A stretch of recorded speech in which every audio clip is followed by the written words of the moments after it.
Hello, everyone. Welcome to the network. Welcome to the Two Dads edition. Wait, that's not it. Start again. What's up, motherfucker? Two Dads, Gen X edition. That's a great beginning. Let's Two Dads this Yeah, oh gosh. Yeah, baby. Why'd you just wink at me? Why'd you just wink at me when that music was playing? Because you need to go fold the laundry, bitch. Get down there now. I actually just finished my laundry today. Oh, I'm so glad you have underwear. No wonder you smell clean underwear. Yeah, you smell fresh, man. Like you smell really good. Oh, I'm glad I'm far away from you.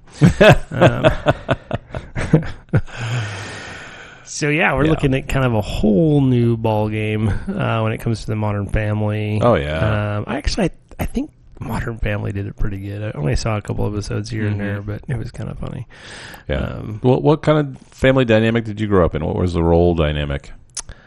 Absent father, mom worked 3 jobs to keep us alive. Yeah. Kind of thing. Down the road, my second stepdad, same thing. He busted his ass, and my mom worked too, but she kept the home, and a lot of us kids helped my mom. Mm-hmm. It was not that you have to chores. It was more of the, hey, let me help you out, kind of, because we felt bad that she was still working and he was working, and they both barely got time together, and they both barely did things together, which is the talked about in our last episode on communication, and one was getting time together and doing things together, and not always put the kids first. So yeah. So when we look at role reversals, it's not really like we think anymore. No. So I grew up in a very traditional. My dad worked. My mom was a homemaker. Yeah, the breadwinner versus the homemaker. Yeah, but my mom supported him in his career too, though, and we got raised to be self-sufficient. So what do you, when that role reverses,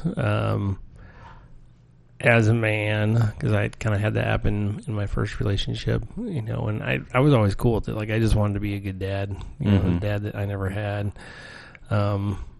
But like what happens in a lot of those roles where one makes more money than the other one's left to feel like, or they don't need to feel this way, but this is what happened to mine. This is like, you don't contribute enough, you don't bring enough, you don't do enough. And so then I found myself in this perpetual state of always having to do more and more and more and more to be defined that I earned my place in the marriage, kind of thing. Yeah. Which is kind of the old style of thinking is, I'm going to be the breadwinner, you take care of the home, let me come home, do nothing, let me just lay around, do nothing.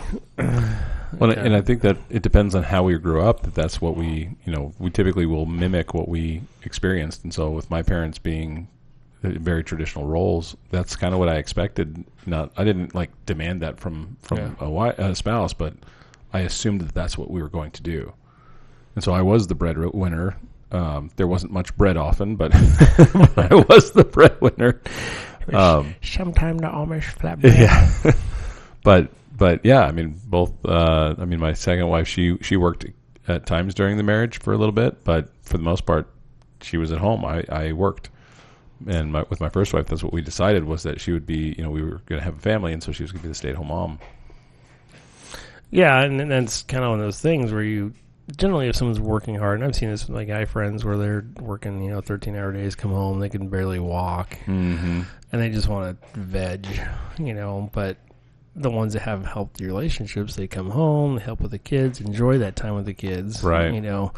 And then once the kids are down, they find each other, find time for each other, and sometimes you have to do that. And I think, the challenge comes to everything starts to shift. So you have, let's say a man that has to try to remember birthdays and manage appointments and things that mostly men did at the time just in the work environment. So they maintain the work stuff. And so when you're having to do the other things, keeping the chores, keeping labored, and you're trying to make sure those lines don't get blurred, but then you have someone that still kind of has that traditional thought. Right. As a spouse, so then they're feeling like they need to not only be the breadwinner, but also be the homemaker. Well, and one of the things that I experienced in my first divorce was that me being the main breadwinner and working and all that kind of stuff got used against me. Yeah. Because one of the things that happens a lot, and I've heard this from other men that have been through divorce, where the ex's attorney, the spouse's attorney, will ask questions like, well, who is their doctor? What are their allergies? What's their teacher's name? Do you know this? Do you know that? And it's like, and I was asked that, and I was like, I wasn't the one who had that role. I would easily be able to find that out. Yeah. Just because I don't know it off the top of my head in court when we're going through a divorce doesn't mean I'm a bad father. Yeah. But it's kind of used that way. It's like it's like taking these traditional roles and then weaponizing them. Well, and that's the whole point of, I think, some of the extreme feminists that's just trying to weaponize and don't need the toxic masculinity. But no, it's not necessarily toxic masculinity. The thing is you get both people provide genuine roles that are inherently born in you genetically, and women tend to be more empathetic and emotional driven, and men to be more labor driven. And so when you have those lines shifted, it does take a support system, mentality, good, healthy communication. Mm-hmm. Yeah, we talked about that before. Do you have a partner that you are role reversed? Are they still expecting you to be the man and do these things? 'Cause I dealt with that crap a lot. It's like, I was going to ask you. You do all the outside stuff, but also clean everything on the inside too, and get the kids ready, cook the dinner, cook this, do the laundry. It's like, well, hold on, man. Like, I need help to do all this stuff too, because I still work full time too, kind of thing. And so we never really had. I think what you need to do is make those labor boundaries, or be with someone that understands that what marriage isn't 50-50. It's like what we talked about in the past, that marriage is 100% that gets divided naturally, evenly, depending on how each person's gas tank is. And if you have someone that's just always assuming you're going to do this and that, and then you don't, they get pissed off and make you feel bad about it, then that's where resentment starts to sneak in. And then, so it doesn't matter who makes the most. It matters, do you guys appreciate each other for what you bring to the table? Yeah. I have a sister who she told me about when she and her husband first got engaged, and she, they went over to his family's and announced it and all that kind of stuff on the way back. They were both in school at the time. When on their way back to school, he pulled over onto the shoulder, and she was like, "Oh no, he doesn't want to marry me." Is what I'm remembering she said. And then she said that he was like, all right, so how much are we going to spend on the electric bill? How much are we going to spend on rent? What are we going to do here? And he started opening the discussion of how are we going to actually live our lives as a couple.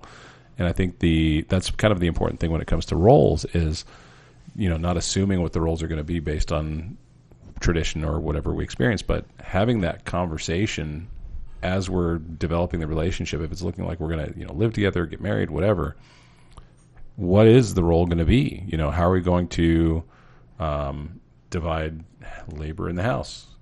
I have no problem doing dishes. I hate doing dishes, but I have no problem doing dishes. I don't mind doing everything. I've done everything, right? Yeah. But, what is the actual division of labor going to be? If my partner hates doing laundry and I hate doing laundry, all right, how are we going to suffer together so it still gets done? Yeah. But having those discussions to figure that out instead of getting upset because we assumed something and then the other person didn't do it, and now we're mad and they're mad, all that stupidity. Well, yeah, and then same thing with financial things. You sit down, okay, I make more, so I got to make all the decisions is the worst way to look at that kind of stuff, And I did read that a lot of the happier people have 4 accounts. They have the bill account, you have individual accounts, and you have not your savings account, but your future life account that you never touch. Or, it's like, hey, this is our vacation, this is this. And there's some people that have 10 accounts. Yeah. Kind of thing. But the thing is I got in a place where I was made to feel bad that my career was worthless because it didn't make that much money. You mean saving lives in a medical scenario is a worthless career? It's worthless. But I was made to feel that way because it didn't bring enough, but that was because that person was taught that only money matters. Yeah. Not what you do with it, and if you enjoy it or not. It's only if you make it. Sadly, we see that with society. And so when you're looking at those, the unseen challenges of role reversals, I think we can start seeing identity crises, happen. I think the biggest challenge I saw with Breno was just the internal guilt, the guilt she felt from working and missing with the kids, and I just tell her, I'm like, yeah, now you know how most men feel, right? The guilt of, is it enough? Do I make enough? Am I doing this? Grappling with, keeping the home up, and I found that a lot of her communication wasn't based on I need this because it helps me do this. A lot of it was just, I don't want to deal with it, so you need to do it more often, or you need to do this more often.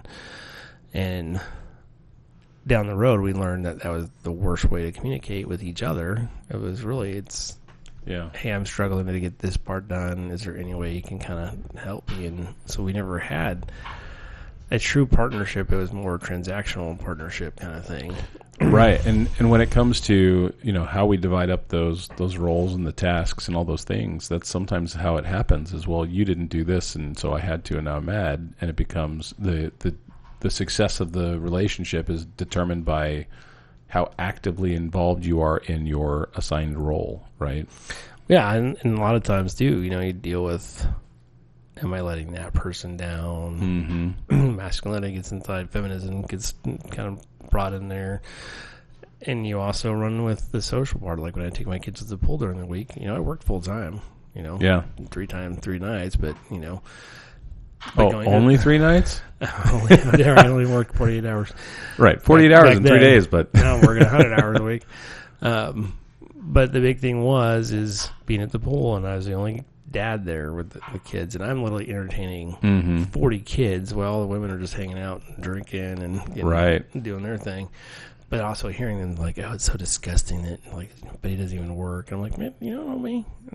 And it's like, and there are times my kids would like, no, my dad works 3 nights and on the weekend, so this is his only life. Yeah, so there's a father with his kids at the pool, engaged with his kids, and the women are critical that he doesn't work enough. Yeah, which they don't know the thing.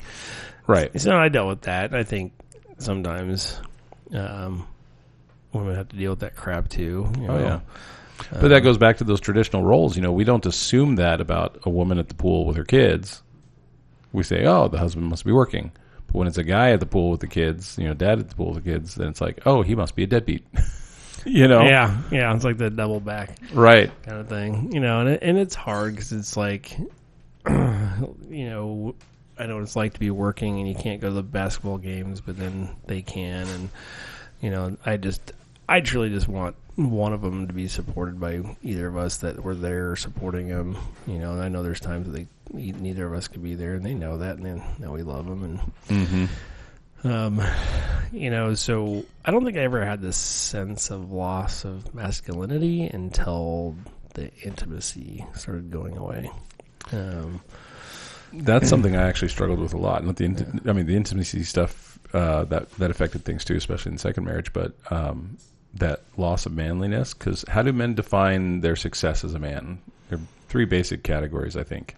Well, I think it would just go, how does anyone define their success? I mean, you have to look at yourself and decide what's successful to you. Well, successful, but as far as our masculine, what makes us a man, right? So my balls.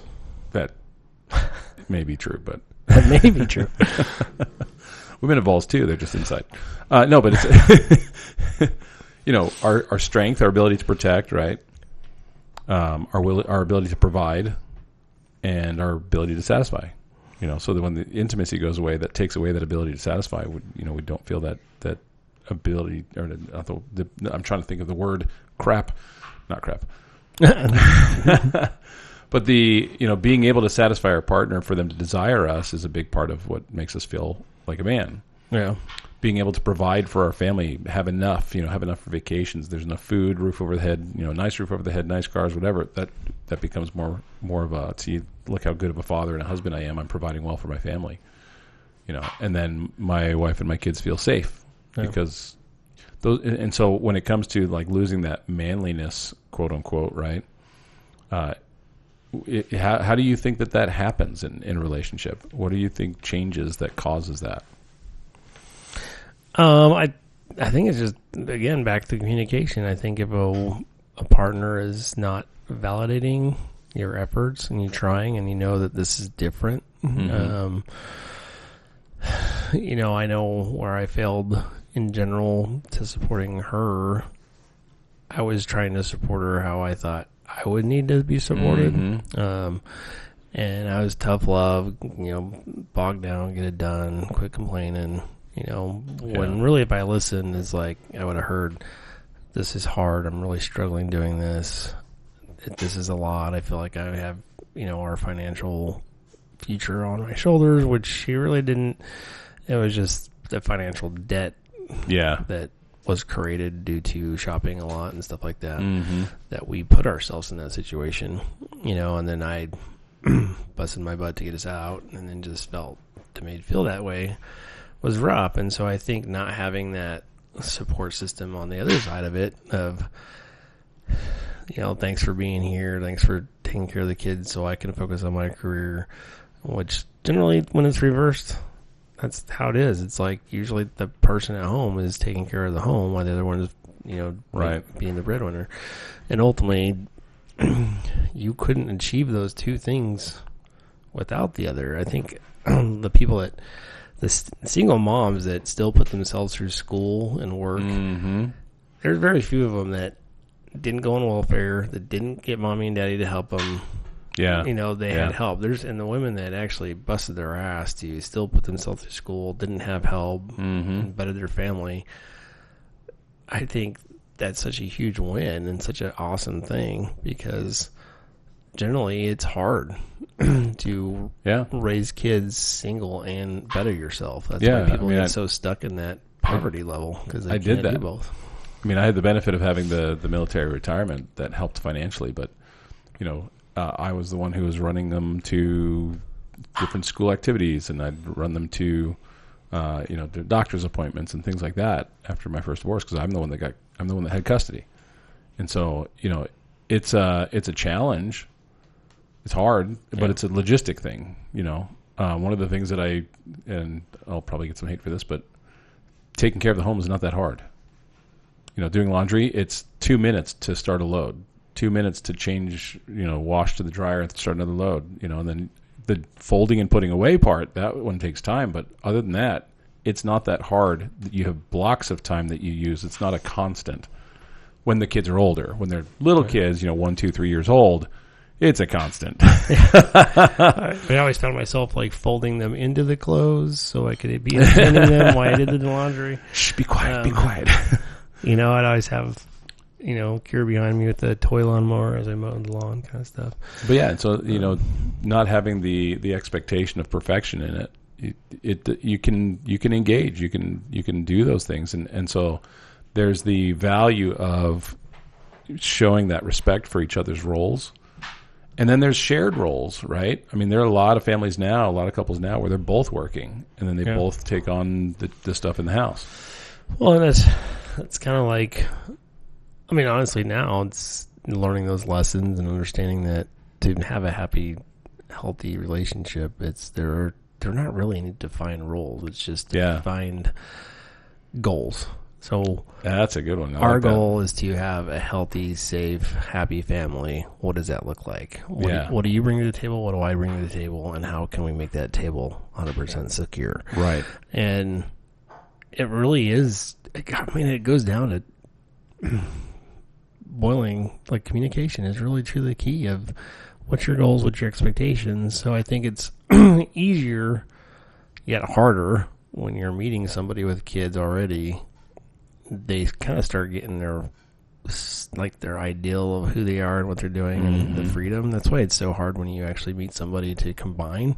Yeah. Because it's no longer just my way or the highway, or it shouldn't be. It's how do we do this together? What's our goals together? What does this look like? And ultimately, there should be zero expectations except for you got my back, I got yours. Ultimately, yeah. But I think that the clarity that is created through that communication of how are we going to do this, because there are traits that that a spouse or a partner brings into a relationship, and especially in a family, and there are traits that we bring into a family. One of the things that I was talking with a couple of my daughters like a month or so ago, and I asked the question of like, why do women always go after bad guys? And they're like, no, they don't go after bad guys, because they both have boyfriends, and the boyfriends are really sweet guys, are great, they treat them well, they're respectful for each other, all that kind of stuff. And I stopped them and I said, but let me point something out to you though. Who raised you? I'm the one that raised them, and I raised my daughters especially to recognize what it means to be respected and valued and loved and those kind of things. And I tried to be respectful of them. I apologized to them, all those things. And so, they call me, and I try to be a really good guy. Yeah. And so the example that they saw in me is also then became what they were looking for. And so that their boyfriends are great guys. But that's not common. Yeah. Especially when there's an absent father. Or there's men coming in. And so there's this perspective of what a masculine man shows, not just young men that are growing up, but raising, good young men, but also raising daughters who respect themselves and expect to be respected. That oftentimes comes from the father, if it's a good father. Mothers can raise that too, but it's a different kind of perspective because a woman doesn't know what it's like to be a man. Yeah. We We don't know what it's like to be a woman. So that soft, feminine, that kind of energy that gets brought into it. We can do part of it, but it's not the same. Well, yeah, that's what they definitely bring in two different specific roles. And when you look at the flexibility of the modern partnership, I think you have to play into each other's strengths. Yeah, and that's what you mentioned before. Like, what do I bring to the table? What do you bring to the table? It's like, hey, I suck at finances, and they're like, I'm great at it. And it's like, okay, well, then how about you take the finances every month? We sit down, see what the goals are, where we're at, so we're all on the same page. I think it's horrible for one to know all the finances and the other one not to know any. I think it's accountable to both to know it and see. It's like, oh shit, we're down to $200. Okay, let's bog down and figure this out, kind of thing. And I think that's where the having increased partnership and teamwork really helps get rid of those old school lines of of gender roles. You don't need them anymore. It's like if you... I disagree a little bit. Well, I think... I don't mean like 100% like you're man. But I definitely agree that you don't have to put a definition to it. It's like, oh, this is the outside of the house. Only the man can do it. This right. That kind of stuff. I absolutely agree. But as far as like having a defined role, who does what, I think that's an important part. When we're raising kids, I think it's a valuable thing for them to see that dynamic in the way that it shows, like if we are showing respect and appreciation for the partner's role and them for our role, and our kids see that mutual respect, that appreciation, that love, that kind of thing. That's the part that I think is so effective and so important for kids to grow up in. When we're disrespecting, let's say guys working all the time or girls working all the time, and let's say it's a woman works full time, the guy is a gamer and he's checked out and all that kind of stuff. Well, what do the kids see? Yeah. She's coming home, she's resentful, she's angry, he gets frustrated because he doesn't want to do anything potentially. And so what's the norm that the kids grow up in? If the guy's working full time, let's say he's an over the road trucker kind of thing, big blue collar guy, road crew kind of thing, and he's gone all the time, and the wife is angry and resentful that he's never home and she has to do it all. What do the kids grow up with? What do they think a relationship is supposed to be when that's their example? And so I think, the respecting of each other's roles, the valuing of each other's roles is the key in that. Whatever the roles are, right? Yeah, and the whole don't tell your dad or don't tell your mom. Yeah. It's like, dude, that's unhealthy, man. You're teaching your kids to lie to the other one. But right. That's kind of what you're talking about, like modeling the kids, for the kids, like showing them that there's support on both sides and vice versa. Hey, thanks for cooking dinner. I think the big thing for me was, and even now, it's like the kiss goodbye, kiss hello, thank you for this, thank you for that. like, anytime my partner does anything out of the norm, I don't go, that's my job. Right. I'm like, thank you so much for doing that. You didn't have to do that. I appreciate it because it gave us more time for us together, kind of thing. And it really does help because it reduces each other's burdens. Yeah, it's like we're reducing those burdens, responsibilities, to the point that you can actually spend time together and do things together. And if I'm like, man, I'm having the worst day. It's like rough. My legs are killing me. And she's like, okay, I'll go mow the lawn because she knew I needed to mow the lawn. I come around the corner and I see the lawn's mowed. I got tears in my eyes, man. It brought so much joy to my face because my back hurt so bad that I just was dreading mowing the lawn. But I knew I had to do it. Yeah. Here's the great thing is because of that, a lot of my pain kind of went away. Because I think it was stress-induced pain, and we were able to go for a walk and spend time together. Well, and that appreciation that you have, I think that's the key, right? Yeah. It's one thing to share responsibilities. It's one thing to, define our roles. It's one thing to, whatever. But are we valuing what each other does and brings to the table? Do we express that regularly? It doesn't have to be all the time, but are we showing that respect for what the other person does? That's one thing I'm grateful for with my parents. Is my parents were, they had arguments and things here and there, but my dad genuinely loved and respected my mom and all that she did for the family. My mom genuinely loved and respected my dad for the sacrifices that he made for the family, and it worked. Life wasn't perfect by any means. I mean, there are 10 kids in the home. It's chaos. But I grew up seeing that love and respect that they showed for one another, and I tried to emulate that in my relationships too. I told my dad that he's kind of ruined us for marriage. Well, I think it just really goes down to times are changing. I think if you get with somebody that's like, I'm not doing anything feminine because it's bullshit. I shouldn't have to be in the kitchen. It's like, well, what if you're a really good cook? Yeah. And your husband's not. And why the stupidity of the mindset? I'm going to call it stupid because it's like, who cares if you're cooking dinner tonight? And it's like, give her a break. Yeah. Or who cares if she's cooking dinner tonight? Give him a break. Well, I just like, I love the sitting down, meal plan, and figure things out together, and then just cook it together. Like, I love doing that. But I was with somebody that she would get so resentful because I wouldn't come up with meals. Because like, I don't know what to cook. Like, I do the same 5 things. And then it became basically she'd completely resentful because I wouldn't come up with meals with her. But I'd go to the grocery store and buy the stuff and do all that. I just was bad at finding meals. Yeah. And or the the date night thing, right? Yeah. Well, you're supposed to plan it. You're supposed to know what to do. So no input. I'm just supposed to come up with something and expect that you're going to love it the whole time, or you're going to be angry and mad because it wasn't what you wanted to do. Why put it all on one person? Let's talk about it. Let's, working together, the partnership part of it. Yeah. So I know, like, my first marriage, I was expected to be the one to come up with a bunch of stuff.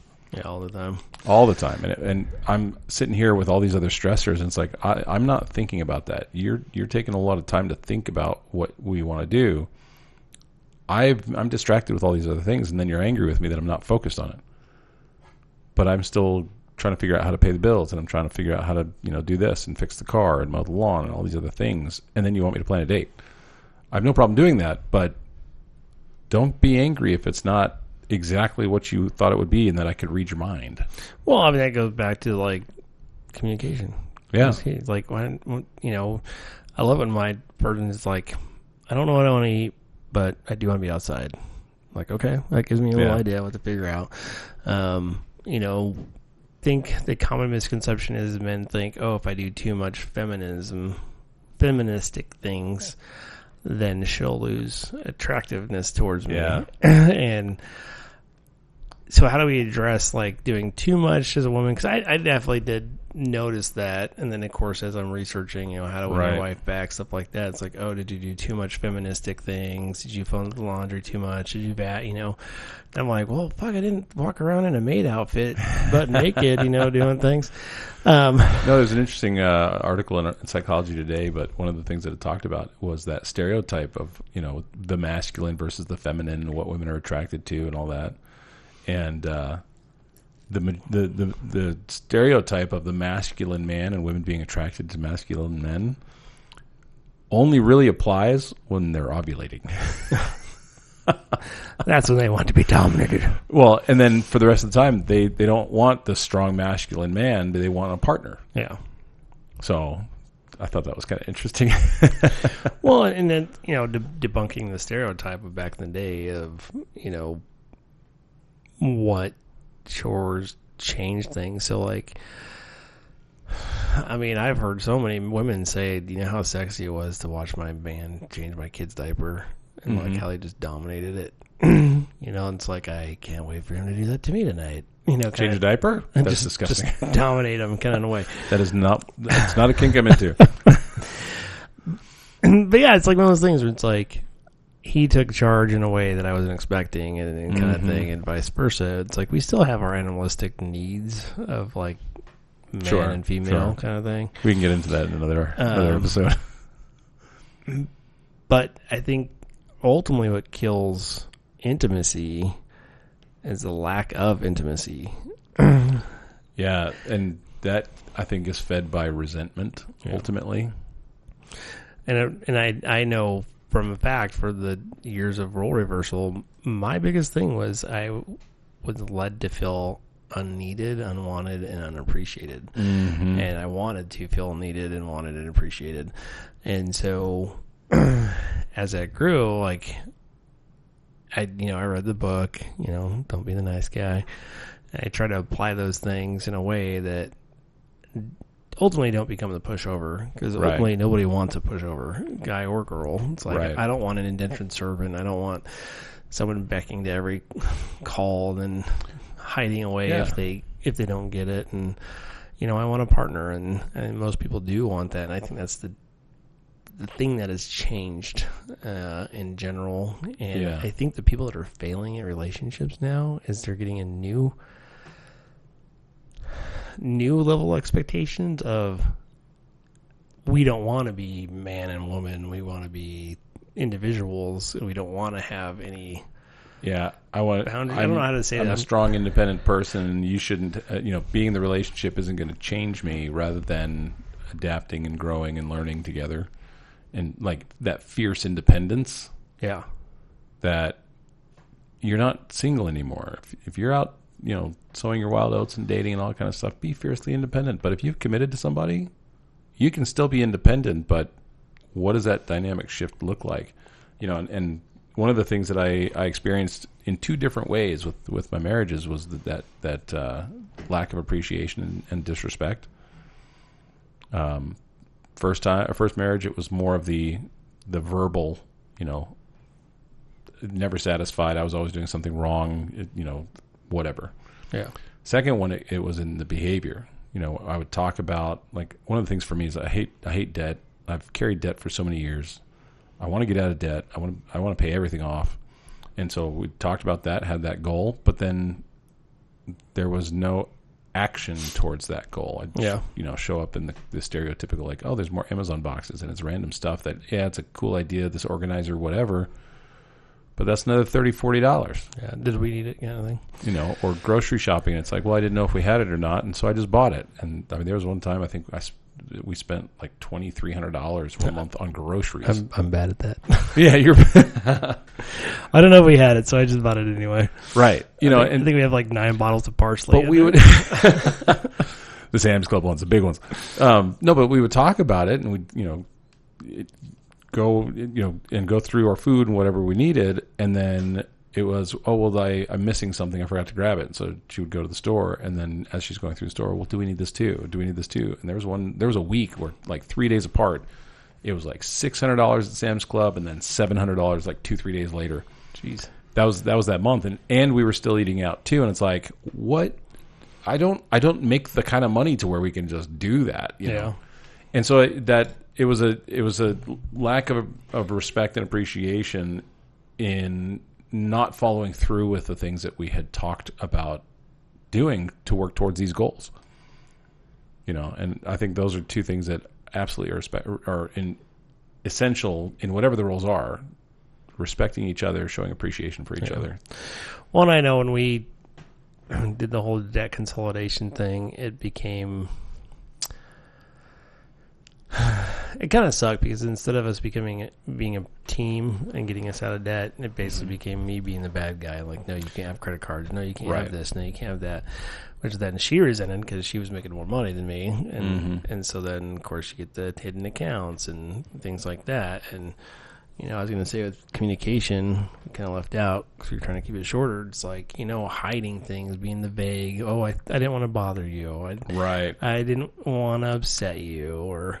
And to me, it's something you really didn't need to know. I'm like, well, but to me that is disrespectful. Yeah, it is. It's 100%. Respect for me is huge. I don't want to be disrespectful to others, but I don't want to be disrespected either, especially by a partner. Yeah. Well, and making comments like those are really like, you knew you probably weren't supposed to be doing it, or it wasn't something you should do. Like the guy that says, "Oh, it's easier to ask for forgiveness than permission." I totally disagree with that. It's like, dude, you're buying a new car and you just go out and buy a new car. Yeah. I made that mistake too. You know, early on, it's like cars breaking down. I'm like, yeah, fuck it, let's go get a new car. Mm-hmm.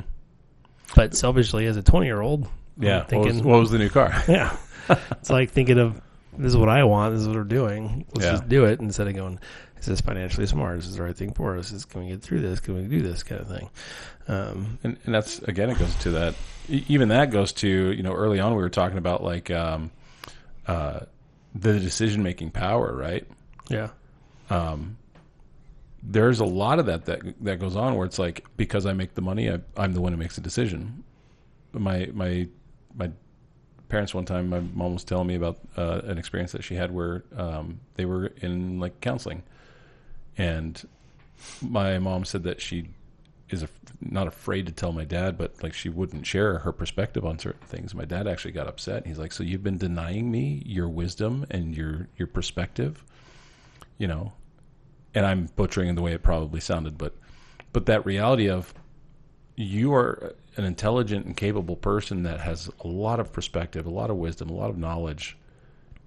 We need to talk through things so that we can make the decision together. You know, the traditional role of the man makes the decision. Well, if the man's the one making the decision without the spouse's knowledge and support and perspective, then there is no joint decision. Yeah, it's just him deciding everything. You're just dominating, which is the old 1930s way of thinking. Right.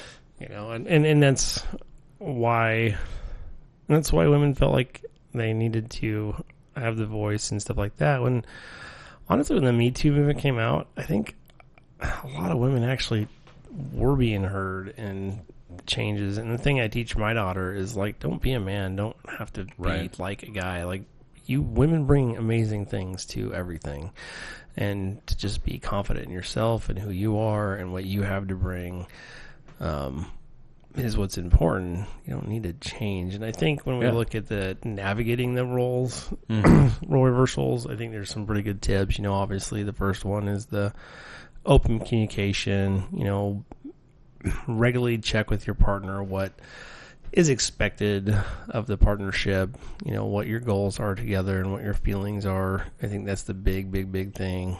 Yeah. It just always comes down to communication. It really does. It really comes down to communication.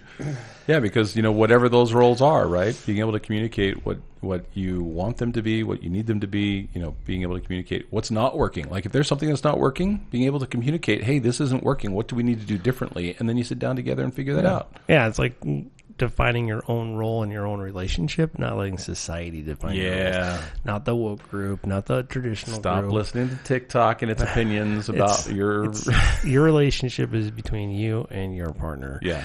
And that should only be shared with you and your partner or a therapist, not your friends, not your... And how many families are like, oh, I can't believe that he doesn't do this, or I can't believe that she's doing that.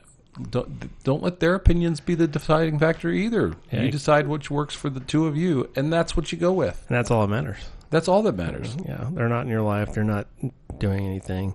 And that goes down to being flexible and acceptable, adaptable, willing to try new things. It might be uncomfortable at first, but you might find it works really well for you as a group. Like I said, let's say one makes a lot of the money, but they're really bad with money, but the other one's really good with money.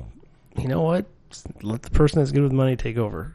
Yeah, and be grateful and instead of feeling resentful that you're not getting a say in the money as much as you'd like, potentially recognize that if you suck with money, it's probably a good thing that you don't get much of a say. Well, and it's not the say part. I think a lot of it is just relenting that, understanding what you're good at and what you're not good at. Yeah. And what your partner has. Trusting the partner. Yeah, trusting it. That's huge. That's part of the relationship. Yeah. Well, and that trust, I think, goes to that appreciation, that gratitude. Yeah. If we recognize the value of each other's roles, if we've talked through it, we've had the communication, we've been flexible, we've adapted to what works well for us, then valuing that and showing and expressing that appreciation. 100%. And as you do that, you help each other grow and just get stronger and stronger. Mm-hmm. So, role reversal at a younger age was rough. I knew mine. She knew I just wanted to be the dad I never had. Yeah. And as I got older, I wanted to start providing more, and not have my partner have that feel of stress that it's all on them. And that's one thing I really tried to get.